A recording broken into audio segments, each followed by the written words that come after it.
Galaxy News Hour live. दुःख नदेख्ने आँखा र पीडा महसुस नगर्ने मुटु निष्प्राण हुन्छ। हाम्रो सरकार यस्तै निष्प्राण बनेको धेरै भयो र त सरकारले नागरिकका जस्ता सुकै पीडा टुलु टुलु हेर्छ, विस्वादको कुनै प्रतिक्रिया जनाउँदैन, बरु बेला बखत ताडनाको लौरो बर्साउँछ र आफ्नो उपस्थिति देखाउन खोज्छ। धन सम्पत्ति जायजेथा मात्र होइन, आफ्नो शरीरमाथिको स्वामित्व पनि सुदखोरको कब्जामा परेपछि पूर्व र मध्य तराईका पीडित यति बेला सरकार खोज्दै पैदलै काठमाडौँ आइपुगेका छन्। मिटरबाजी शाहुको चरम शोषणले मृत्युको बाटो मात्रै रोज्न नसकेकाहरू सरकार खोज्दै 15 दिन लामो पीडाको लङ मार्च छिचोल्न बाध्य भएका छन्। न्याय खोज्न काठमाडौँ खाल्डो टेकेको 72 जनाको समूहमा दुधे बालक च्यापेका आमाहरू समेत छन्। पुस्तैनी ब्याजको भागीदार बन्न विवश बालकदेखि डाँडामाथिको घामतुल्य वयोवृद्धहरू पनि छन्। यतिन्जेल राज्यको कुनै तबकाले तिनका पीडा देखे जस्तो गरेको छैन। यो देशमा सरकार जस्तो सरकार हुँदो हो त मिटर ब्याजको फन्दामा पारेर धन्दा चलाउनेहरू खोरमा हुने थिए, तर यहाँ सरकारी निरीहताको फाइदा उठाउँदै निमुखालाई ब्याजको पासोमा पार्नेहरू खुल्लम खुल्ला हिँडिरहेका छन्। पीडितहरू निरुपाय भएर सरकार खोज्न सिंहदरबारतर्फ सोझिरहेका छन्। हिजो जाली तमसुक च्यात्र आएकाहरू आज सरकारका मुखिया बनेका छन्। विडम्बना तिनै कुनै बेलाका क्रान्तिकारीहरू अहिले जाली कुरा गरेर पीडितमाथि अझ पीडा थप्दैछन्। ब्याजको बोझले थिचिएर निख्रिसकेका यी नागरिकप्रति अलिकति पनि दायित्वबोध छ भने राज्य सञ्चालकले तुरुन्तै न्यायको अनुभूति दिलाइदिनुपर्छ। चक्रिय ब्याजका कारण पल पलमा तडपिनु परेका ती नागरिकको अवस्था देख्दा देख्दै पनि कानमा तेल हालेर बस्नु लोकतन्त्रकै उपहास हो। भोकै अनिदै न्यायका लागि 300 किलोमिटर छिचोलेकाहरूलाई न्याय दिन अझै ढिलाइ गर्ने हो भने सरकार नै कसले चलाइरहेको छ भन्ने प्रश्न उठ्नेछ।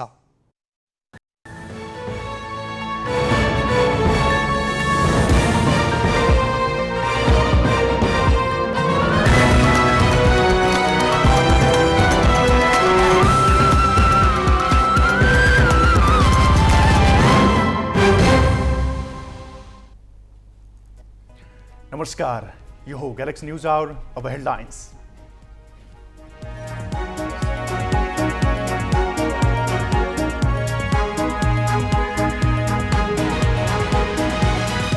महोत्तरीको बर्दिवासबाट चैत 2 गते हिँडेका मिटर ब्याज पीडित काठमाडौँ आइपुगे।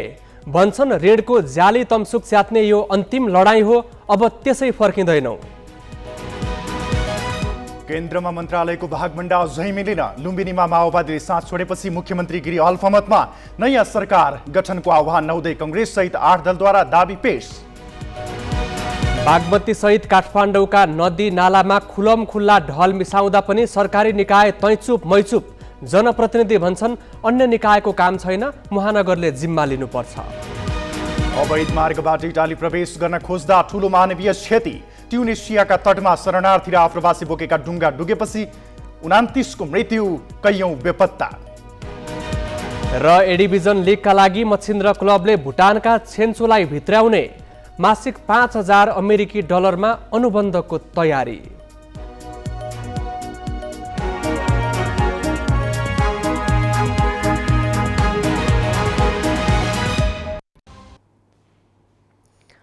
देशको प्रधानमन्त्रीको व्यस्तता यतिखेर केमा हुनु पर्ला? उनी के कति कामले थिचिएका होलान्? तपाईँ अनुमान लगाउन सक्नुहुन्छ?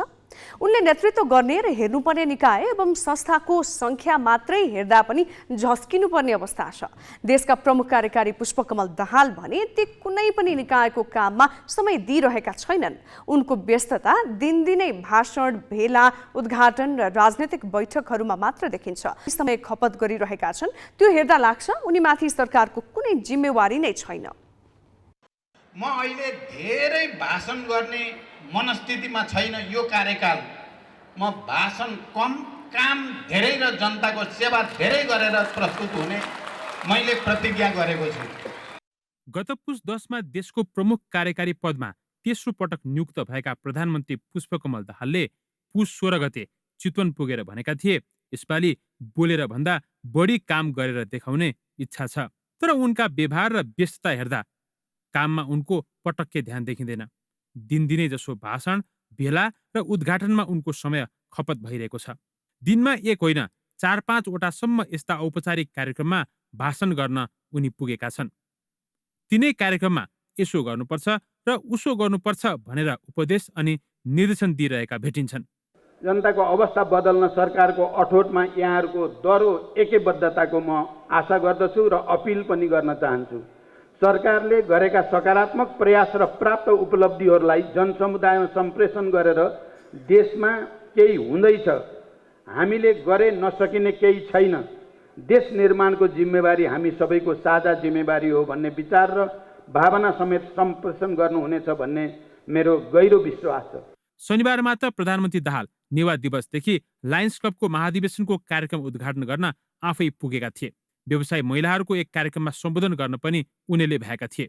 चितवनको भरतपुरमा कराते महासङ्घको 7औं प्रशिक्षक प्रशिक्षण तथा मास्टर्स मिट्स प्रतियोगिताको भर्चुअल उद्घाटनसँगै भाषण गर्न पनि छुटाएनन्। नेपाल आदिवासी जनजाति महासङ्घ लगायत विभिन्न संस्थाका प्रतिनिधिसँग पनि उनी गफिए।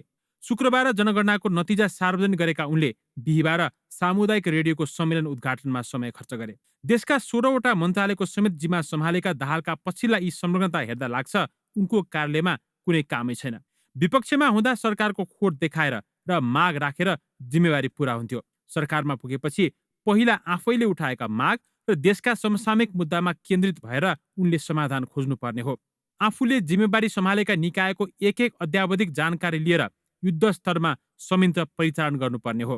तर यी ठोस र नतिजामुखी काममा पुरै व्यवस्था गरी खुद्रा मसिना कार्यक्रममा समय बिताउने र अर्थहीन निर्देशन र आदर्श छाड्ने काममै प्रधानमन्त्री रमाएको देखिन्छ।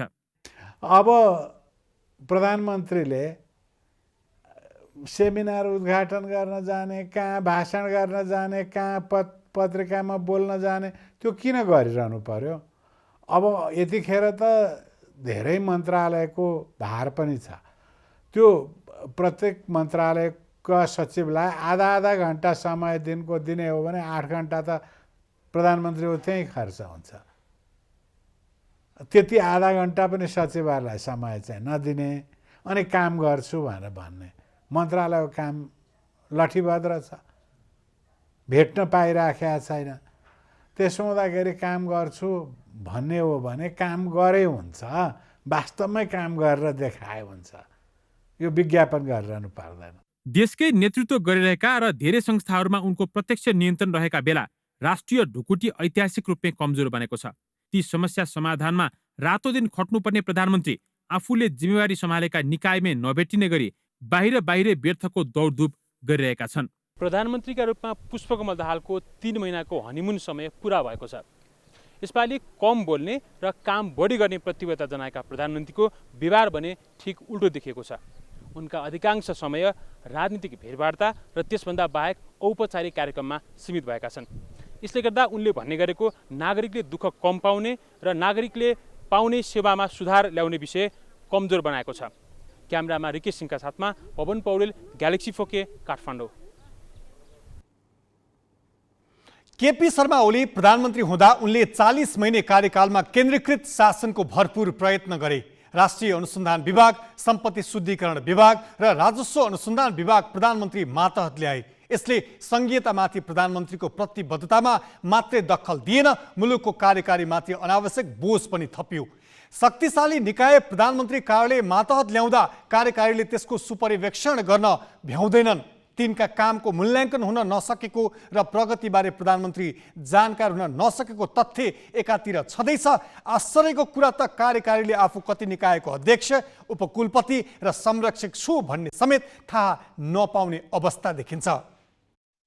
कार्यकारी प्रधानमन्त्रीको काँधमा अहिले पनि 27 निकायको अध्यक्षको जिम्मेवारी छ। मन्त्री परिषद बाहेक पनि प्रधानमन्त्रीको अध्यक्षतामा संवैधानिक परिषद, राष्ट्रिय सुरक्षा परिषद, राष्ट्रिय जलस्रोत विकास परिषद, राष्ट्रिय योजना आयोग, लगानी बोर्ड, अन्तर्प्रदेश परिषद लगायतका संयन्त्रका नियमित बैठक र नीतिगत निर्णय गर्नुपर्छ। तर ती संयन्त्रको नियमित बैठक बस्ने, कार्य सम्पादन मूल्याङ्कन हुने अवस्था नै छैन। तिनका कार्यालय कहाँ छन् र कामको प्रकृति के हो भनेर समेत कार्यकारीले हत्तपत्ती थाहा नपाउने अवस्था छ। राष्ट्रिय जलस्रोत विकास परिषदको बैठक झन्डै 25 वर्षदेखि बस्न सकेको छैन।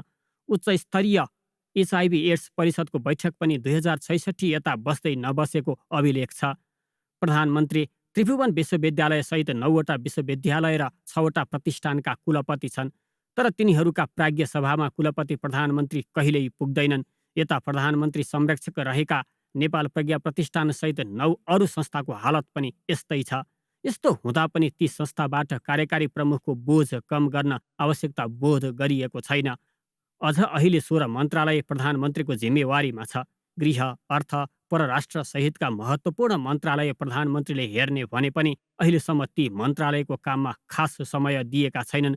यतिसम्म के मन्त्रीको कुर्सी प्राय खाली नै देखिने हुँदा कर्मचारी समयमा मन्त्रालय पुग्दैनन्। मन्त्रालयको काम गरे पनि हुने, नगरे पनि कसैले नसोध्ने अवस्था छ। आर्थिक वर्षको अन्तरिम त्रैमासको नजिक छौँ, तर बजेट खर्च निराशाजनक छ। आइतबारसम्म 3 खर्ब 80 अर्ब पुँजीगत बजेटमा 90 अर्ब 77 करोड अर्थात् करिब 24% मात्रै खर्च भएको अवस्था छ। अबको 2 महिनामा नयाँ बजेट ल्याउनु पर्ने हुन्छ, तर अर्थमन्त्री नियुक्त नहुँदा बजेटमा कर्मचारी हावी भएका छन्। सरकारको नीति र प्राथमिकता के हो भनेर राजनीतिक नेतृत्वले स्पष्ट पारेको छैन। बरु यसअघि एमालेसँगको गठबन्धन हुँदा ल्याएको न्यूनतम साझा कार्यक्रमबाट पछि हटेर प्रधानमन्त्री दाहाल नयाँ गठबन्धनका घटकसँग नयाँ कार्यक्रम बनाउने भनिरहेका छन्। सरकारका दैनिक काम र नागरिकका पीर मर्का सम्बोधनका लागि प्रधानमन्त्री र उनको टिम रात दिन खट्नु पर्ने हो। आगामी आर्थिक वर्षको बजेट र नीति तथा कार्यक्रममा जुट्नु पर्ने हो। तर ती सारा काम थाती राखेर आफ्नो खास काम र कार्यालय नै नभए जस्तो गरी दिनदिनै भाषण, उद्घाटन र कोठे छलफलमा समय कटाउँदा राष्ट्रले त्यसबाट के फाइदा पाउला? प्रधानमन्त्री दिनदिनै भाषण र उद्घाटनमा व्यस्त छन्। आफूले सम्हालेको कुनै पनि निकायमा उनी भेटिँदैनन्। किन यस्तो भइरहेको छ त? प्रधानमन्त्री फुर्सदिला भएर हो वा आफ्नो जिम्मेवारी नै के हो भन्ने थाहा नपाएर? यो प्रश्न हामीले उनका राजनीतिक सल्लाहकार हरिबोल गजुरेललाई सोधेका छौँ। उहाँले एउटा सकारात्मक सुरुवात भयो भन्ने नै मलाई लाग्छ। तर बिचमा जे असहज स्थिति सिर्जना भयो त्यसले केही अलिकति थोरै त्यस्ता व्यवधानहरू पैदा भए। बढी जिम्मेवारीको लोड पनि धेरै थपिएर गयो। अलि वातावरण पनि तनावपूर्ण पनि बन्यो। मलाई लाग्छ अब फेरि एउटा सहजीकरणतिर जाँदैछ, किन राष्ट्रपतिको उपराष्ट्रपति चुनाव पनि सकिसकेको छ र नयाँ अब कोलिसन पनि बनेर सरकारले अब छिट्टै भोलिसम्म पूर्णता पाउने सम्भावना छ। यो स्थितिमा मलाई लाग्छ अब थोरै बिचमा जो गति अलिक कम भयो त्यो चाहिँ मलाई लाग्छ त्यसको क्षतिपूर्ति हुने गरी फेरि उहाँले नयाँ सिराबाट काम गर्नुहुन्छ र त्यो स्पिडलाई अझ नयाँ सिराबाट अगाडि बढाउनुहुन्छ भन्ने नै लाग्छ मलाई। उहाँले चाहिँ प्रधानमन्त्री भएर लगत्तै चितुङ नगर के भन्नुभएको थियो भने म कम बोल्छु काम धेरै गर्छु भनेर भन्नुभएको थियो। तर मैले उहाँको एक साताको चाहिँ कार्यक्रम तालिका हेर्दाखेरिमा यो औपचारिक कार्यक्रममै उहाँ बढी इन्गेज हुनुभएको देखियो। जबकि उहाँसँग अहिले चाहिँ 16वटा मन्त्रालयको कार्यभार छ अनि सचिवहरूले पनि भेट्न पाएनन् भन्ने गुनासो आइरहेको छ। त्यति धेरै मन्त्रालयको जिम्मेवारी लिएको बेलामा उहाँ चाहिँ यो औपचारिक कार्यक्रममा व्यस्त हुँदा त उहाँले आफूले भनेको कुराको ठ्याक्कै उल्टो भयो। होइन, कयौँ कार्यक्रमहरू पहिल्यै फिक्स भएका हुँदैछन्। पहिला त उहाँको जिम्मा त कुनै मन्त्रालय थिएन, प्रधानमन्त्री कार्यालय मात्रै थियो। पछि ती थपिँदै गए र कयौँ कार्यक्रमहरू पहिले निर्धारित कार्यक्रमहरू छन् ती गइदिनु पर्ने हुँदो रहेछ एउटा। अब अर्को कुरो भ्यालीभित्रका कार्यक्रमहरू पनि सम्म व्यवस्थित जाने भन्ने उहाँको सोचाइ पनि हो। 1-2 घन्टा समय लिन्छ, बाहिर जानलाई झन् गाह्रो हुन्छ। त्यसले मलाई लाग्ने कुरो के भने फेरि बढी अब अलिकति यो राजनीतिक दौडधुपमा नि बढी लाग्नु पर्यो बिचमा, होइन, पार्टीहरूको बिचमा संवाद छलफल बहसमा लाग्नु पर्यो। त्यसले गर्दा थोरै अलिकति मन्त्रालयतिरका कामहरूमा होइन जति ध्यान केन्द्रित हुनुपर्छ त्यति हुन नपाएको कुरो हो। मलाई लाग्छ के भने तर उहाँले सचेततापूर्वक नै फेरि आफूलाई फेरि आफ्नो जिम्मेवारी भूमिकामा फेरि फर्काउने, त्यो दायित्व पुरा गर्नेतिर नै उहाँ हुनुहुन्छ। कामहरूलाई अलिक प्रभावकारी र व्यवस्थित बनाउने हिसाबले अनि के हुनसक्छ सरकारका काम प्रभावकारी बनाउनको लागि के गर्नुपर्छ होइन भन्ने कुरो त्यो कार्यतालिका र कार्ययोजना बनिएको छ। त्यो चाहिँ त्यसको मुख्य चाहिँ खास गरी के हो त भने हामीले जस्तो 4 ठाउँ छन् प्रधानमन्त्रीका गतिविधि गर्ने 4 ठाउँहरू छ। एउटा पार्टी कार्यालय भयो, उहाँ पार्टीको अध्यक्ष पनि हुनुहुन्छ, अहिले प्रधानमन्त्री पनि हुन्छ, पार्टीको अध्यक्ष पनि हुनुहुन्छ। त्यसले पार्टीको काम पनि उहाँले हेर्नै पर्ने हुन्छ होइन।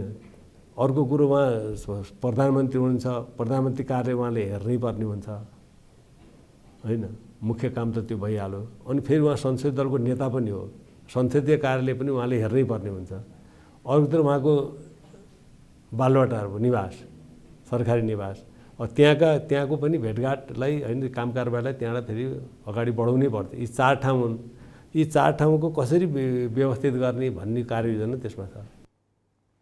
देश कसरी चलिरहेको छ भनेर अन्यत्र हेर्नु पर्दैन। माओवादी अध्यक्ष पुष्पकमल दाहाल प्रधानमन्त्री भए यता उनले बिताएको समय र सहभागी भएका कार्यक्रम हेरे पुग्छ। उनी नियमित कार्यालय गइरहेका छैनन्, आफूले सम्हालेका जिम्मेवारीको पर्वाह गरेका छैनन्। अझ यतिले नपुगेर सार्वजनिक मञ्चमा गएर यसो गर्नुपर्छ उसो गर्नुपर्छ भन्दै सन्देश बाँडिरहेका छन्। समस्या समाधानका उपाय उनीसँग छन् भने बाहिर किन सुनाउँदै हिँड्नु? काम गरेर देखाए भइहाल्यो नि। अब केही न्युज संक्षेपमा। नेपाल प्रहरीका महानिरीक्षक वसन्त बहादुर कुँवरलाई दर्जेनी चिन्ह प्रदान गरिएको छ। गृह मन्त्रालयमा आज एक समारोहका बीच गृह सचिव विनोद प्रकाश सिंहले कुँवरलाई महानिरीक्षकको दर्जेनी चिन्ह प्रदान गरेका हुन्। मन्त्री परिषदको चैत 10 गतेको बैठकले कुँवरलाई महानिरीक्षकमा बढुवा गरेको थियो। महानिरीक्षक कुँवरले प्रहरीमा सुधार आवश्यक रहेकोमा जोड दिँदै संगठनभित्र सुदृढीकरण आफ्नो प्राथमिकता भएको बताएका छन्। सुधारका लागि दिन गनेर नबस्ने उनको भनाइ छ। कुँवर 9 महिनामा 3 तहमाथि पुगेका हुन्। उनी 1 सप्ताहअघि प्रहरी अतिरिक्त महानिरीक्षकमा बढुवा भएका थिए। अतिरिक्त महानिरीक्षकको रूपमा काम सुरु नगर्दै उनी महानिरीक्षकमा बढुवा भएका हुन्। उनले 2 वर्ष संगठनको नेतृत्व सम्हाल्नेछन्। एयर ट्राफिक कन्ट्रोलरको अनुमति बिना जहाज 3700 फिट तल झारिएको घटनालाई लिएर नेपाल नागरिक उड्डयन प्राधिकरणले एयर इन्डियाका पाइलटलाई तत्कालको लागि नेपालमा हुने उडानमा प्रतिबन्ध लगाएको छ। प्राधिकरणले आज एयर इन्डियालाई पत्र पठाई उसका पाइलटलाई नेपालमा हुने उडानमा प्रतिबन्ध लगाएको जनाएको हो। शुक्रबार नयाँ दिल्लीबाट काठमाडौँ स्थित त्रिभुवन अन्तर्राष्ट्रिय विमानस्थलमा अवतरण गर्नुअघि 19,000 फिटमाथि उडान भरिरहेको एयर इन्डियाको जहाज बिना अनुमति अचानक करिब 15,000 फिटमा झरेको थियो। उक्त जहाज सो समयमा मलेसियाको क्वालालम्पुरबाट काठमाडौँ आउँदै गरेको नेपाल एयरलाइन्सको जहाजसँग झन्डै ठोकिन पुगेको थियो। नेपाल एयरलाइन्सको जहाजले उचाइ लिएका कारण सम्भावित दुर्घटना भनी टरेको थियो। यस विषयमा छानबिन गरेर आवश्यक कारबाही गर्न एयर इन्डियालाई पत्रचार गरिएको प्राधिकरणका प्रवक्ता जगन्नाथ निरौलाले जानकारी दिए। प्राधिकरणले यो घटनामा आफ्ना 3 एयर ट्राफिक कन्ट्रोलरलाई कारबाही गरेको छ।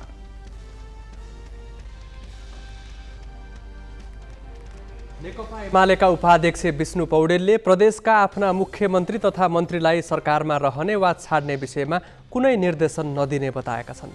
एमाले उपाध्यक्ष पौडेलले आज सुर्खेत विमानस्थलमा सञ्चारकर्मीसँग कुरा गर्दै सरकारमा रहने वा बाहिरिने भन्ने विषयमा प्रदेशका मुख्यमन्त्री र मन्त्रीले नै निर्णय गर्ने बताए।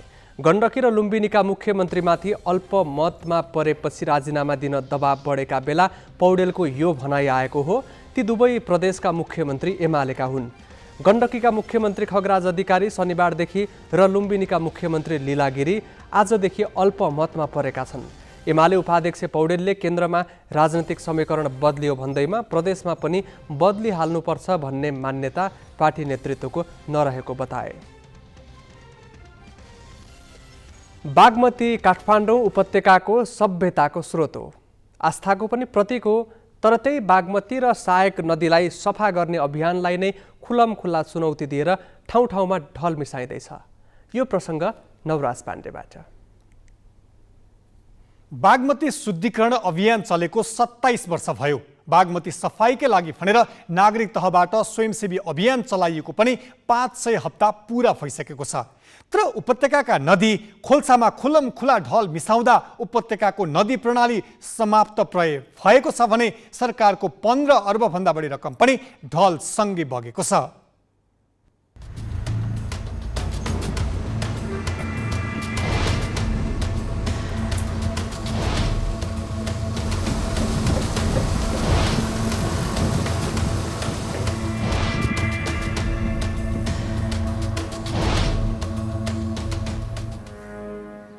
यी दृश्य काठमाडौँवासीका साझा अनुहार हुन्। राजधानीमा बसोबास गर्ने र आफूलाई सभ्य भन्नेहरूबाट बागमती विकृत बनिरहेको दृश्य पनि हो। बागद्वारबाट बगेर आएको उपत्यकाको परिचायक नदी अहिले मृतप्राय छ।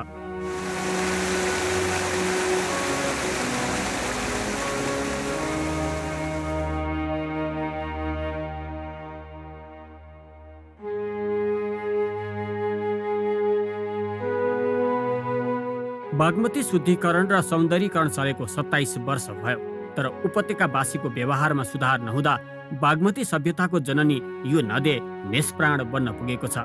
बागमती र यसका सहायक नदीहरू अहिले सुखायाममा डुङडुङती गनाउने ढलमा परिणत भएका छन्। अधिकार सम्पन्न अहिले चाहिँ यसको नाम हो। योभन्दा अगाडि सुरुमा यसको नाम भनेको ढल व्यवस्थापन समिति नै थियो। त्यो त्यहाँलाई बिस्तारै अधिकार सम्पन्न भनियो, तर अहिले पनि उसको अधिकार केही पनि छैन। त्यो एउटा भर्ती केन्द्र छ, जुन मन्त्रीहरू आउँछन्, जुन पार्टीको सत्ता हुन्छ, त्यो पार्टीका मान्छेहरू आफ्ना त्यहाँ भर्ती केन्द्र बनाउने हो। त्यसले गर्नुपर्ने सुरुको पहिलो प्राथमिकतामा गर्नुपर्ने काम के थियो भने ढल व्यवस्थापनको काम गर्नुपर्थ्यो। अहिले जुन हामीले जुन ढलको कुरा गरिरहेछौँ, अहिले पनि 30 हप्ता भइसक्यो। अब फोहोर चाहिँ त्यो ढल पनि राखेको छ छेउमा, तर फोहोर चाहिँ नदीमा मिसिराखेको छ। किनभने त्यो कारण जुन जति पनि त्यहाँ मान्छेहरू आउँछन्, त्यो आफ्नो एउटा ज्याला भनौँ न एउटा जागिर पचाउने हिसाबले मात्रै आउँछन्, केही म कमाउँछु भनेर त्यो हिसाबले आउँछन्। तर नदी नाला सफा गर्नुपर्छ, जुन उद्देश्यले यो समिति गठन गरिएको थियो त्यो उद्देश्य पुरा हुनुपर्छ भने छैन। बागमती नदीलाई ढलमुक्त बनाउन 2052मा अधिकार सम्पन्न बागमती सभ्यता एकीकृत समितिको संरचना बनाइयो। बागमती सफाई र सौन्दर्यीकरणकै नाममा चालु आर्थिक वर्षसम्म झन्डै 15 अर्ब रुपैयाँ खर्च भइसकेको सरकारी लगत छ।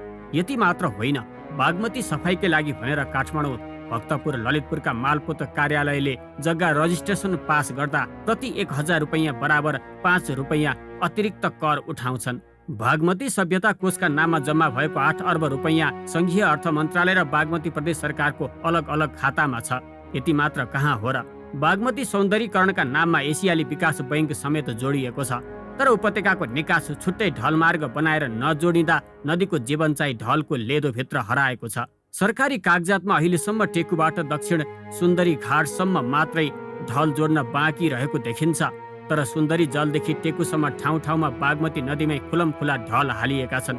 रुद्रमती, मनोहरा, हनुमन्ते, विष्णुमती लगायत 7वटै सहायक नदी खोलामा उपत्यकावासीको मलमूत्र मिसाइएको छ। त्यति मात्र होइन, काठमाडौँ उपत्यकाभित्र फोहोर सङ्कलन गर्ने निजी सङ्घ संस्थाले पनि नदी किनारमै फोहोर थुपारी वर्गीकरण गर्छन्, जसका कारण नदीहरूमा पैसा र ढल सँगसँगै बगिरहेको छ।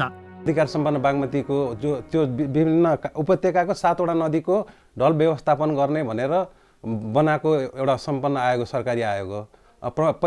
पहिलो अध्यक्ष हाम्रो भूतपूर्व राष्ट्रपति विद्यादेवी भण्डारी हुनुहुन्थ्यो, पहिलो तपाईँको अध्यक्ष अधिकार सम्पन्नको। आज 52 सालदेखि अहिले हेर्नु अब कति वर्ष भइसक्यो, अब के काम गर्यो त? हामी अभियन्ता पनि अब त्यही क्वेसन गर्छौँ। अनि अब के काम गरेको देख्दिनँ। अहिले पनि गुहेश्वरी माथि पनि तपाईँको ढल बहिरहेछ। अब तलको त कुरै नगर्नु, ढल व्यवस्थापन पनि भएको के काम भएको छ भने हामी अनभिज्ञ छौँ क्या। बागमती सफाईमा सरकार र दात्री निकायको पैसा त बगेकै छ। नागरिक तहबाट स्वयंसेवी अभियान समेत चलाइँदैछ। अभियन्ताहरू नदीभित्रै पसेर फोहोर सङ्कलन गर्न थालेको 2070 जेठ 5 गतेबाट 500 हप्ता भइसकेको छ। झन्डै 21,000 टन फोहोर व्यवस्थापन पनि गरिसकेको छ। तर केही समय स्वयंसेवकले हप्तामा 1 दिन सफा गर्ने र 30 लाख जनसङ्ख्याले दिनदिनै फोहोर गर्ने यो दृश्य आफैमा उदेक लाग्दो छ।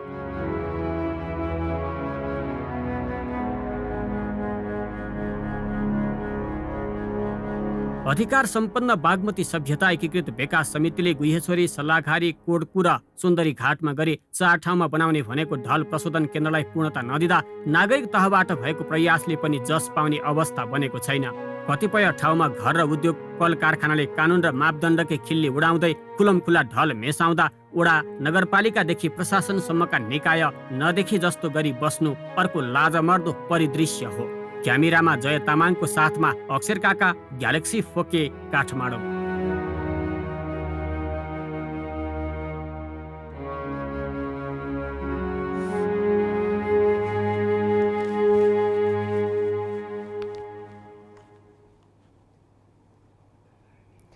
नागरिक तहबाट मात्र होइन, अधिकार सम्पन्न बागमती सभ्यता एकीकृत समिति समेत बागमती शुद्धिकरणमा होमिएको भन्छ। बागमतीका नाममा लामो समय र चालु आर्थिक वर्षसम्म झन्डै 15 अर्ब रुपैयाँ खर्च भइसकेको छ। तर स्थानीय जनप्रतिनिधि भने समितिको भर परेर नहुने बताउँदै महानगरलाई जिम्मा दिए सबै समस्या समाधान गरेर देखाउने बताउँछन्। 29 नम्बरको ओडाक्षसँग मैले सल्लाह पनि गरिसकेँ। यथाशीघ्र हामीले ढल निकासलाई पनि हामीले चिठी पनि लेखिसकेका छौँ। अब उहाँले पनि लेख्नुहुन्छ र मैले भने नि यो खोलामा बगेपछि कुनै पनि ओडालाई मात्रै होइन, यो काठमाडौँभित्रको दुर्गन्धले सबैजना हामी काठमाडौँ बस्ने मान्छेलाई चाहिँ नि यसले असर गर्छ। त्यो कारणले चाहिँ नि हामी यथाशीघ्र चाहिँ नि यसलाई हामी 29, 10, 11 हामी सबै मिलेर चाहिँ नि यसलाई व्यवस्थित गर्ने व्यवस्था चाहिँ हामी यथाशीघ्र गर्छौँ। यसलाई यो कोरिडोर भन्ने छ, यसमा यो हाम्रो चाहिँ नि गौरीघाटमा छ यसको अफिस। अनि यसमा हामीले अब चिठी लेखिसकेका छौँ, यसलाई ढल निकासलाई पनि लेखिसकेका छौँ। त्यो चाहिँ नि ढल चाहिँ नि जस्तै ठुलो ठुलो ढल दुईवटा कोरिडोरमा अहिले भनौँ न जस्तै 10 र 29 को बाटोमा चाहिँ नि बाट गएको छ, त्यही ढलमा मिसाएर चाहिँ नि सिधै बागमतीभन्दा तल चाहिँ नि खसाल्ने जुन बागमती कोरिडोरको योजना छ त्यही कोरिडोरसँग कोर्डिनेट गरेर लैजाने भन्ने चाहिँ नि कुरो भइसकेको छ। अब यो कुरा महानगरपालिका र ओडा भन्ने नि ओडा भएर महानगरपालिका हुने हो होइन। महानगरपालिका जस्तै मैले समन्वयन गरिदिएँ, 11 ले गरिदियो, 29 ले गरिदियो, जस्तै 8, 9 यसरी गर्दै जाँदाखेरि सबैलाई गरेपछि त महानगरपालिकालाई सबै जुन मिसिरहेको ढल डाइरेक्ट मिसिया खोलाहरूमा पर्ने ओडाहरूले समन्वयन गरेर चाहिँ नि गयो भने त यथाशीघ्र समाधान हुन्छ जस्तो चाहिँ नि मलाई लाग्छ। त्यो विचार छ मेरो। अब यो महानगरपालिका हिजो काठमाडौँ महानगरपालिका जनप्रतिनिधि नहुँदाखेरि तपाईँको बागमती सभ्यता थियो, नगर विकास थियो, सबै थियो। अब यो आवश्यक छैन क्या। अब सम्पूर्ण काठमाडौँ महानगरपालिकाले जिम्मा लिएर अब प्लान अनुसार प्लान बनाएर गर्नु पऱ्यो के। 25 वर्ष योजना, 20 वर्ष योजना, 15 वर्ष योजना भनेर प्लान बनाएर तपाईँको चाहिँ अब काम गर्नु पऱ्यो त्यति। अब जे भयो गएको कुरा गइसक्यो, भएन, नभएको कुरामा टाउको फर त भएन। अब आउँदोमा चाहिँ के गर्नु पऱ्यो, काठमाडौँको ढल भनेको विकराल समस्या छ, अहिले पनि यो सल्भ भएको छैन होइन। झन् समस्याग्रस्त भएर गएको छ, किन मान्छेको बढ्दो चाप छ होइन। ढलको पाइप त्यति नै हो, प्लान केही पनि छैन, मास्टर प्लान केही पनि थिएन। अब गएको कुरा गइसक्यो। अब महानगरपालिका यो सबै यो बागमती सभ्यता यो नगर विकास सबै खारेज गरेर सम्पूर्ण काम महानगरपालिकाले जिम्मा लिनुपर्छ, अनि कुरो मिल्छ। मेरो चाहिँ व्यक्तिगत प्लान के हो भने अब यो जुन काठमाडौँमा घरमा बनाउनु दिँदाखेरि जुन 30% छोडेर जुन मापदण्ड बनाउनु पर्थ्यो त्यो मापदण्ड जुन अब नचाहिने बनाइयो, त्यसले गर्दा सब कुरो अलिकति त्यो पनि बिग्रिया हो। अब मेरो विचारमा चाहिँ के हुनुपर्छ भने घरमै तपाईँको जुन छोक्रा चाहिँ एउटा मङ्गाल बनाएर छोक्राहरू घरमै राख्ने, पानी मात्र बग्न दिने बनाएर तपाईँको चाहिँ खोला छेउमा तपाईँको त्यो ढललाई मिसाएर अनि खोलामा झर्दाखेरि तपाईँको चाहिँ त्यसलाई चाहिँ शुद्ध पानी बनाएर झार्न सकिन्छ। बागमतीमा ढल मिसाउन पाइँदैन भन्ने सबैलाई थाहा छ। राज्यका हरेक निकायले यो देखेका पनि छन्। तर ढल मिसाउन नदिने काम कसको, यसको जिम्मेवारी लिन कोही तयार छैनन्। जवाबदेहिताको यो खडेरी रहेसम्म बागमतीले आफ्नो संस्कारहीनताको प्रमाण पनि दिइरहनेछ। अब केही न्युज संक्षेपमा। ट्युनिसियाको तटमा आप्रवासी बोकेको डुङ्गा दुर्घटना हुँदा 19 जनाको मृत्यु भएको छ। पछिल्ला 4 दिनमा ट्युनिसियाको तटमा शरणार्थी र आप्रवासी बोकेका 5वटा डुङ्गा डुबिसकेका छन्। दक्षिणी सहर स्याफियाक्समा भएको दुर्घटनामा 67 जना बेपत्ता भएका छन्। उनीहरू भूमध्य सागर पार गरेर इटाली पुग्ने प्रयासमा रहेको बताइएको छ। Forum for social and economic rights FTDES का अनुसार डुङ्गा तीव्र गतिका कारण ट्युनिसियाको तटमा डुबेको हो। पछिल्ला 4 दिनमा त्यहाँका प्रहरीले इटालीतर्फ गइरहेका करिब 80 डुङ्गा रोकेर 3000 भन्दा बढी शरणार्थीलाई हिरासतमा लिएको छ। अधिकांश शरणार्थी उपसहारा दक्षिणी नागरिक रहेको अधिकारीहरूले बताएका छन्। अफ्रिका र मध्यपूर्वमा गरिबी र द्वन्द्वबाट भागेका मानिसहरूका लागि युरोपमा राम्रो जीवनको आशामा स्प्याक्सका नजिकको तट हुँदै जोखिमपूर्ण यात्रा गर्ने गरेका छन्। संयुक्त राष्ट्रको तथ्याङ्क अनुसार यस वर्ष ट्युनिसियाबाट 12,000 शरणार्थीहरू इटाली पुगेका छन्। चीन र होन्डुरस बीच कूटनैतिक सम्बन्ध स्थापना भएको छ। चिनिया विदेश मन्त्री छिन ग्याङ र होन्डुरसका विदेश मन्त्री एडुआर्डो रेइना बीच आज बेजिङमा भेटवार्ता भए लगतै दुई देशले कूटनीतिक सम्बन्ध स्थापना गर्ने संयुक्त दस्तावेजमा हस्ताक्षर गरेका छन्। दुई देश एकअर्काको सार्वभौम सत्ता र भौगोलिक अखण्डताको सम्मान गर्न सहमत भएका छन्।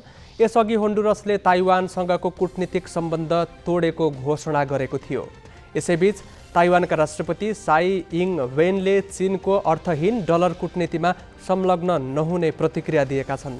होन्डुरस र ताइवानले सन् 1940 को दशकमा सुरु भएको कूटनीतिक सम्बन्ध औपचारिक रूपमा तोडेपछि वेनको यस्तो प्रतिक्रिया आएको हो।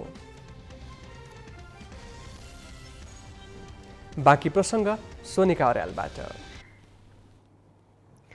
प्रधानमन्त्री एवं माओवादी केन्द्रका अध्यक्ष पुष्पकमल दाहालले शनिबार पार्टीको पदाधिकारी बैठकमा मन्त्रालयको भागभण्डाको प्रस्ताव आजसम्म तयार गरी गठबन्धनको बैठक राख्ने बताएका थिए। तर आज साँझ बस्ने भनिएको बैठक बसेन।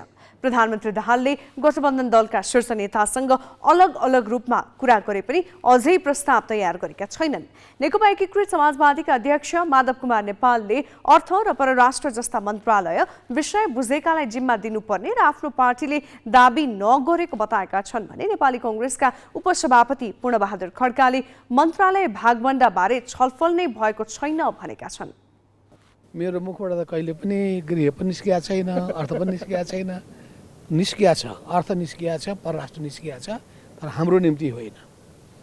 मैले के भनेको छु भन्दाखेरि अर्थ मन्त्रालय यस्तो व्यक्तिलाई दिनुहोस् जसले देशको अर्थतन्त्रका समस्याहरूलाई राम्ररी बुझ्न सकेको छ र समस्याको कारणहरू पत्ता लगाउन सक्दछ र त्यसको समाधान दिन सक्छ। त्यस्ता व्यक्तिलाई खोजेर मात्रै अर्थ मन्त्रालयको जिम्मेवारी दिनुहोला है भनेर मैले एउटा सुझाव उहाँलाई दिएको छु। दोस्रो, परराष्ट्र मन्त्रालयको सन्दर्भमा पनि मैले त्यस्तै सुझाव दिएको छु कि हाम्रो देशका सामु थुप्रै चुनौतीहरू छन्, अन्तर्राष्ट्रिय परिस्थिति धेरै जटिल छ। यो सबै सन्दर्भमा हाम्रो देशको महत्त्वपूर्ण भूमिका हुने भएको हुनाले त्यस कार्यमा पनि काबिल मान्छेको खोजी गरेर जिम्मा दिनुहोला। यो फलाना चिलाना मैले के पनि भनेको छैन। सहमति गर्नु पर्यो। अब गठबन्धनमा चाहिँ धेरै दलहरू सहभागी हुनुभएको छ। मन्त्रालयहरूको व्यवस्थापन गर्नु पर्यो, सबैसँग चाहिँ परामर्श गर्नु पर्यो सम्माननीय प्रधानमन्त्रीले। त्यो क्रममा उहाँ चाहिँ व्यस्त हुनु चाहिँ लागिरहनु भएको छ, छलफल भइरहेछ। सबै दलका नेताहरूसँग परामर्शमा हुनुहुन्छ। त्यो प्रक्रिया अगाडि बढ्दैछ। नेपाली कांग्रेस यहाँको नेतृत्वमा जाने भनेर सोच नेपाली कांग्रेसले औपचारिक रूपमा कुनै पनि निर्णय गरेका छैन। नेपाली कांग्रेसले मात्र होइन, कुनै पनि दलले कुन मन्त्रालय लिएर सहभागी हुने भन्ने बारेमा अन्तिम निर्णय भइसकेका छैन। अहिले सबै कुरा छलफलको क्रममा छ। केन्द्रमा राजनीतिक समीकरण फेरिएको असर धमाधम प्रदेश सरकारमा देखिन थालेको छ। नेकपा एमाले गण्डकी र लुम्बिनी प्रदेश सरकारको नेतृत्व गुमाउने स्थिति बनेको छ।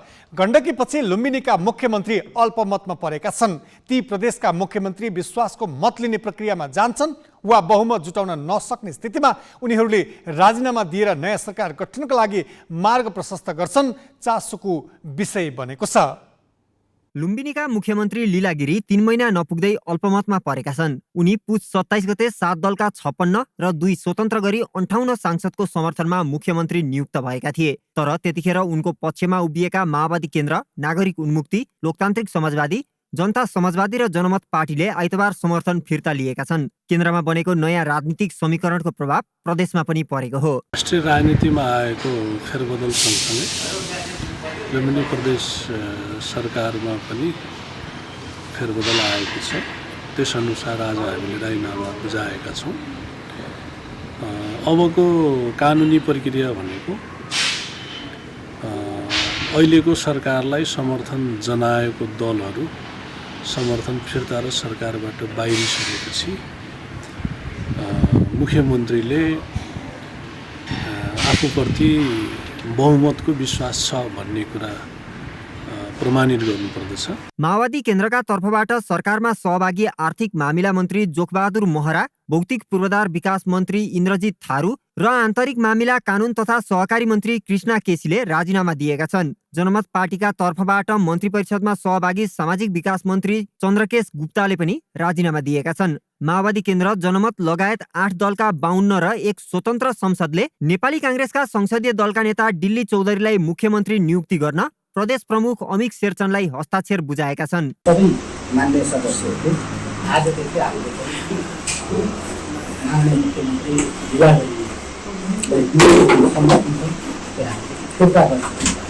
सबै निर्णय छ। सबै सांसदहरूले हस्ताक्षर सहित मान्य 87 सदस्यीय प्रदेश सभामा एमालेका 29 सांसद छन्, तर बहुमतका लागि 54 सांसद चाहिन्छ। राप्रपाका 4 र स्वतन्त्र 1 सांसदले गिरीलाई बहुमत पुग्दैन। गिरीले अबको 1 हप्ताभित्र विश्वासको मत लिनुपर्नेछ। ग्यालेक्सी फोकेका लागि रूपन्देहीबाट विवेक विक्कको सहयोगमा शिवराज खनाल र रोशनमान श्रेष्ठको रिपोर्ट। राष्ट्रपति कार्यकारी होइन, आलङ्कारिक पद हो। तर राष्ट्रपतिले कार्यकारीले जसरी सल्लाहकार राख्न पाउने कानुनी व्यवस्था छ। यसअघिका राष्ट्रपति विद्या भण्डारी र डाक्टर रामवरण यादवले आफू खुसी सल्लाहकार राखे।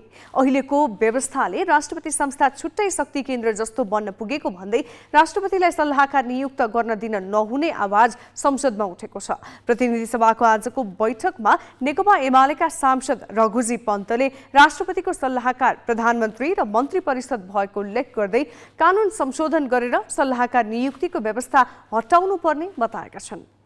व्यवस्थामा राष्ट्रपतिको सल्लाहकार भनेकै प्रधानमन्त्री हो, क्याबिनेट हो। तर हामी कहाँ के भयो भने जब गणतन्त्र आयो हामीले राष्ट्रपति बनायौँ, सुरुमै त्यहाँ गडबड भयो। राजाको प्रमुख संवाद सचिवालय, सैनिक सचिवालय, परराष्ट्र मामलाका सचिवालय, 5-6वटा सचिवालय भए जस्तै हामीले राष्ट्रपतिको त्यो सचिवालयको प्रक्रिया सुरु गऱ्यौँ। परराष्ट्र प्रेस सल्लाहकार, राजनीतिक सल्लाहकार, कानुनी सल्लाहकार समेत राष्ट्रपतिको राखियो। तर त्यो एउटा सङ्क्रमणकालीन अवस्था थियो, त्यो त गइहाल्यो। त्यो गइसकेपछि त 2074 सालमा अर्को कानुन बन्यो। त्यो कानुन के बन्यो भन्दाखेरि राष्ट्रपति र उपराष्ट्रपतिको पारिश्रमिक तथा सुविधा सम्बन्धी ऐन 2074 बन्यो। त्यसको दफा, त्यो कानुनको दफा 13 मा 7 जना विज्ञ राख्न पाउने अधिकार राष्ट्रपतिलाई दिएको छ र 31 जना स्वकीय सचिवालयको, राष्ट्रपति र उपराष्ट्रपतिको निजी सचिवालयको कर्मचारी भनेर त्यसमा राष्ट्रपतिले 31 जना भर्ना गर्न पाउने अधिकार दिएको छ। मैले यहाँनिर उठाउन खोजेको कुरा के भने के हो, राष्ट्रपतिलाई सल्लाहकार चाहिँदैन, राष्ट्रपतिलाई विज्ञ पनि चाहिँदैन। यो कानुनमा यो राखे पनि यसलाई संशोधन गर्न जरुरी छ। राष्ट्रपतिलाई छुट्टै पावर सेन्टरको रूपमा हामीले अगाडि बढाउने कानुनी प्रावधानहरू राख्यौँ भने यसले हाम्रो संसदीय प्रणालीलाई कमजोर बनाउँछ।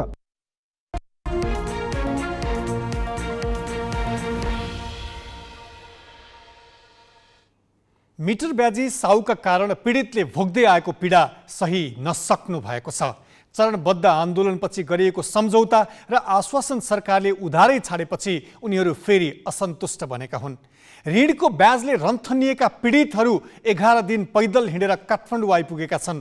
2 पटक सरकारले दिएको आश्वासन बोकेर गाउँ फर्किएका पीडितहरू गैर कानुनी मिटर ब्याज बन्द गरेर जाली तमसुक च्यात्ने अन्तिम लडाइँका लागि उनीहरू काठमाडौँ आएका हुन्। उनीहरू यसपालि आश्वासनको भाका लिएर फर्कने मनस्थितिमा छैनन्। महोत्तरीको बर्दिवासबाट चैत 2 गते हिँडेका मिटर ब्याजी पीडित आइतबार काठमाडौँ आइपुगेका छन्। करिब 1 वर्षदेखि सङ्गठित भएर सङ्घर्षमा उत्रिएका पीडितहरू 11 दिनको पैदल यात्रापछि काठमाडौँ आइपुगेका हुन्। मिटर ब्याज विरुद्धको सङ्घर्ष समितिले आयोजना गरेको बर्दिवास काठमाडौँ मार्च सप्तरी, सिराहा, धनुषा, महोत्तरी, मकवानपुर हुँदै आइतबार चन्द्रागिरी नगरपालिकाको माता तीर्थ आइपुगेको छ। आफूहरूको माग सरकारले व्यवस्था गर्दा सङ्घर्षका लागि हिँडेरै राजधानी आउनु परेको उनीहरूको भनाइ छ। 1 लाख रुपियाँ मुद्दा लगाएपछि 1 सालको बादमा दिइसक्यो। त्यही पनि मलाई जेलको पुर्जी कटाइदिएको छ। 8 महिनादेखि म घरमा बस्नु पाएको छैन। बालबच्चामा एकल महिला हो, हामीलाई श्रीमान पनि बितेको छ। तर म कसरी त्यसको यसले 5 लाख रुपियाँ त्यसले माग्दै थियो हामीसित। अहिले जेलबाट 3 लाखको पुर्जी आएको छ। म कहाँबाट तिर्न सक्छु त्यति पैसा? पढाउनु नानीहरूलाई पढाउनुको लागि घरमा बस्नु दिँदैन। घरमा गएपछि थानाबाट पुलिस गइहाल्छ हाम्रो समाजमा। अब कुनै उपाय छैन मलाई अब एक कुरामा। मैले सुजाता शाहसँग 2 लाख रुपियाँ लिएको। 2 लाखको मैले 35 लाख रुपियाँ दिइसकेको छु। तब पनि मलाई कागज पनि दिँदैन। मेरो जग्गा पनि अरूको नाममा बेचिसकेको छ। अनि धाक धम्की दिइरहेछ। केटा मान्छेहरूलाई नम्बर दिएर फोनमा भन्छ कि तेरो छोरीलाई उठाइलिन्छु, बाटैबाट स्कुल जान्छ त। अनेक किसिमको कुरा भनिरहेछ। के डरले मैले 6-7 महिनादेखि छोरीलाई स्कुल पठाउँदिनँ। एउटा छोरा छ, अहिले माइतीमा छोरालाई छोडेर आएको छु। मार्चमा सहभागी 85 मध्ये 42 जना महिला छन्। कतिपय उमेरले पाका छन्। केही अभिभावकले स्कुले विद्यार्थी र शिशुलाई सँगै लिएर आएका छन्। प्रदेश सरकार, स्थानीय तह, जिल्ला प्रशासन कार्यालयदेखि प्रहरी प्रशासनसम्म गुहार्दा पनि सुनवाई नभएपछि पीडितहरू हिँडेरै काठमाडौँ हानिएका हुन्। उनीहरूको यो अठोटले पनि पीडाको पराकाष्ठालाई दर्शाउँछ। यो पहिलो पटक होइन। यसअघि 2 पटक काठमाडौँमै धरना बसेका उनीहरूलाई सरकारले पीडामुक्त बनाउने आश्वासन मात्रै होइन, सम्झौता नै गरेको थियो। यसपटक उनीहरू आश्वासनको भाका बोकेर नफर्किने मनस्थितिमा छन्। न जिला भेलू दै छै, न सीडीओ से आप कुछ भेलू दै छै, कुछ नहीं देखे छै। दौड़ दौड़ जाय छै, कानै छै, पटकै छै, टांग पकड़ै छै, कोनो निर्णय नहीं दै छै। हमरा रास्ता पर हमरा 1,22,00,000 टका तिरलिए। ई की केलकै, 9 दूर जमीन लेने हमर श्रीमान राजविराज में। उ जमीन हमरा महाजन से गप करा के लिखा के बिल्कुल पैसा ले लेलकै, तब उन कागज दै छै। आब से करे सरकार लेल छै, ता तक निर्णय नहीं दे त हमर काम नहीं हत्ते जनायल छै। हम ओइठना मर जेबै, पेट्रोल धर के आग लगा के मरबै काठमांडू में। मजत्ते जनायल छियै, हमरो के न्याय चाहिए त चाहिए। प्रधानमन्त्री पुष्पकमल दाहालले पीडितलाई बोलाएर समस्या समाधान गर्ने आश्वासन दिएका थिए। तर पीडितको समस्या समाधानको पहल समेत नभएपछि उनीहरू राजधानी केन्द्रित आन्दोलन गर्न आइपुगेका छन्। मिटर ब्याजीलाई कारबाही, पीडितको जफत गरिएको सम्पत्ति फिर्ता, मिटर ब्याजीको सम्पत्ति छानबिन, सहुलियत दरमा ऋणको व्यवस्था, मिटर ब्याजीबाट पीडितमाथि गरिएको यौन शोषणको छानबिन र दोषीलाई कारबाही, तमसुक व्यवस्था खारेज लगायतका माग सङ्घर्ष समितिले गरेको छ।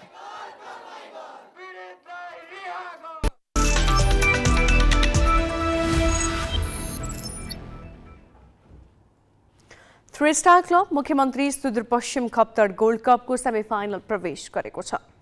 धनगढी रङ्गशालामा आज भएको खेलमा फ्रेन्ड्स क्लबलाई 1-0 गोलले पराजित गर्दै थ्री स्टार प्रतियोगिताको सेमिफाइनल प्रवेश गरेको हो।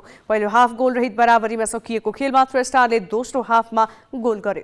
खेलको 59औं मिनेटमा दिपेश गुरुङले गोल गरे। दिपेशको गोलमा साबिकको उपविजेता फ्रेन्ड्स क्लब प्रतियोगिताबाट बाहिरिएको छ। थ्री स्टारले फाइनल प्रवेशको लागि बिहिबार नेपाल पुलिस क्लब र सुदूरपश्चिम 11 बीचको विजेतासँग प्रतिस्पर्धा गर्नेछ। सेमिफाइनल प्रवेशको लागि भोलि मनाङ मर्स्याङदी र बागमती युथ क्लब आम्ने सामने हुनेछन्। दक्षिण एसियाली फुटबलमा भुटानले अहिलेसम्म ठूलो सफलता प्राप्त गर्न सकेको छैन। उसलाई बलियो प्रतिस्पर्धा मानिँदैन। तर भुटानका छेन्चो गेट्सेन दक्षिण एसियाकै उत्कृष्ट स्ट्राइकर मध्ये एक हुन्। सन् 2017 देखि भारतीय लीग खेल्दै आएका छेन्चोले अब नेपालमा ए डिभिजन लीग खेल्ने भएका छन्। उनलाई मच्छिन्द्र क्लबले मासिक 5,000 अमेरिकी डलर अर्थात् 6,50,000 रुपियाँ दिने गरी भित्र्याउने तयारी गरेको छ। मच्छिन्द्र क्लबको ए डिभिजन इतिहास लामो छैन।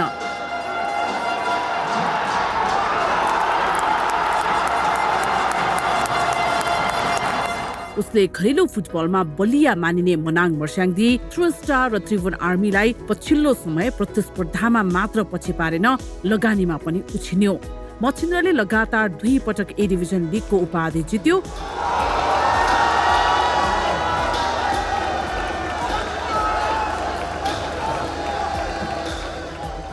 उसको सफलताको एउटा कारण खेलाडीमा गरेको लगानी हो। जारी लीगमा भने मच्छिन्द्र खराब प्रदर्शनबाट गुज्रिरहेको छ। 5औं चरणका खेल सकिँदा ऊ 5 अङ्क सहित 11औं स्थानमा छ। उसले 1 खेल भन्दा बढी जित्न सकेको छैन। प्रदर्शन खस्किनुको कारण उसका अधिकांश खेलाडी विदेश पलायन हुनु हो। जुन अब लीग खेल्दा नै दुईजना प्लेयरहरु बाहिर गइदियो हो हैन। जुन यसपालि अलि रिजल्ट चाहिँ हामीले हैन 5 गेमसम्म चाहिँ ल्याउन सकिरहेको छैन अहिले। अभिषेक रिजाल हैन, अब सुनिल बल हैन, अनि विशाल राई, अनि रिजेन धिमाल, अनि यार सुजल श्रेष्ठ हैन, भान्जान जति मच्छिन्द्रको मुटुरी बाहिर गयो जस्तो लाग्यो। गत 2 संस्करण मच्छिन्द्रसँग राष्ट्रिय टोलीका स्टार खेलाडी थिए। विशाल राई, अभिषेक रिजाल र सूर्य अधिकारी यसपालि लीग सुरु हुनु अगाडि विदेश गए। सुनिल बल लीग सुरु भए लगत्तै तथा सुजल श्रेष्ठ र रजन धिमाल 5औं चरण सकिएपछि अस्ट्रेलिया उडे। आफ्ना प्रतिभाशाली खेलाडी विदेश गएपछि मच्छिन्द्रले भुटानका छेन्चोलाई भित्राउने निर्णय गरेको छ। गत सिजन भारतको राउन्ड ग्लास पन्जाबबाट खेलेका छेन्चोको रिलिज लेटर केही दिनमा आउने निश्चित भएको छ। उनलाई मछिन्द्रले मासिक 6,50,000 रुपियाँ दिने गरी अनुबन्धन गर्न लागेको हो। एजेन्ट मार्फत चाहिँ हामीसँग कुरा भइरहेछ होइन। जब एजेन्टको म्यासेजहरू हेर्दाखेरि यता भन्दाखेरि होइन 99% चाहिँ नि फिक्स भयो जस्तो लाग्छ। मन्थली होइन 5,000 तिर्छु हामीले होइन, यो लिग नसकिन्सम्म। नेपालीमा भन्दा भने अब 6.5 लाख जति पर्न आउँछ होला मन्थली। छेन्चोले पाउने रकम ए डिभिजन लिग इतिहासमा अहिलेसम्म कुनै पनि खेलाडीले पाए भन्दा धेरै हो। लिग खेलिरहेका अफ्रिकन खेलाडीलाई क्लबहरूले मासिक 1,000 देखि 1,500 अमेरिकी डलर दिँदै आएका छन्। छेन्चोले मछिन्द्रबाट प्रस्ताव आएको तर सम्झौता अगाडि कुनै प्रतिक्रिया नदिने भनेका छन्। It's a long story. Through my before I joined to the first professional club, I had an offer from the Machindra FC. So I knew I was nothing to do with it. So from that time, we have a very good connection. So I can't say anything. भुटानका राष्ट्रिय खेलाडी छेन्चोले सन् 2017 देखि भारतीय league खेल्दै आएका छन्। गत season उनको महत्त्वपूर्ण प्रदर्शनमा पञ्जाब च्याम्पियन बनेको थियो। खेलाडी अभावको समस्या टार्न छेन्चोलाई भित्राउन लागेको मछिन्द्रले नयाँ प्रशिक्षक पनि खोज्नु पर्नेछ, किनभने उसका प्रशिक्षक प्रवेश कटुवाल राष्ट्रिय फुटबल टोलीको सहायक प्रशिक्षक नियुक्त भएका छन्।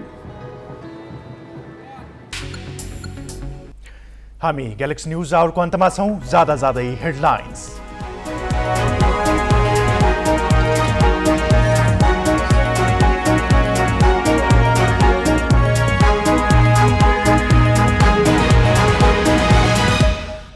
महोत्तरीको बर्दिवासबाट चैत 2 गते हिँडेका मिटर ब्याज पीडित काठमाडौँ आइपुगे। भन्छन् ऋणको जाली तमसुक च्यात्ने यो अन्तिम लडाईँ हो, अब त्यसै फर्किँदैनौ। केन्द्रमा मन्त्रालयको भागभण्डा अझै मिलेन। लुम्बिनीमा माओवादीले साथ छोडेपछि मुख्यमन्त्री गिरी अल्पमतमा नयाँ सरकार गठनको आह्वान नहुँदै कांग्रेस सहित 8 दलद्वारा दाबी पेश। बागमती सहित काठमाडौँका नदी नालामा खुलम खुल्ला ढल मिसाउँदा पनि सरकारी निकाय तैचुप मैचुप। जनप्रतिनिधि भन्छन् अन्य निकायको काम छैन, महानगरले जिम्मा लिनुपर्छ। अवैध मार्गबाट इटाली प्रवेश गर्न खोज्दा ठूलो मानवीय क्षति। ट्युनिसियाका तटमा शरणार्थी र आप्रवासी बोकेका डुङ्गा डुबेपछि 29 को मृत्यु, कैयौं बेपत्ता। र ए डिभिजन लिगका लागि मछिन्द्र क्लबले भुटानका छेन्चोलाई भित्र्याउने मासिक 5,000 अमेरिकी डलरमा अनुबन्धको तयारी।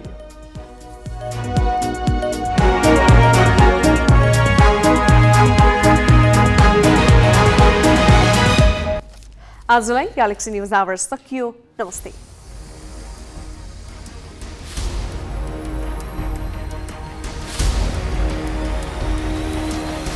This is Galaxy News Hour Live.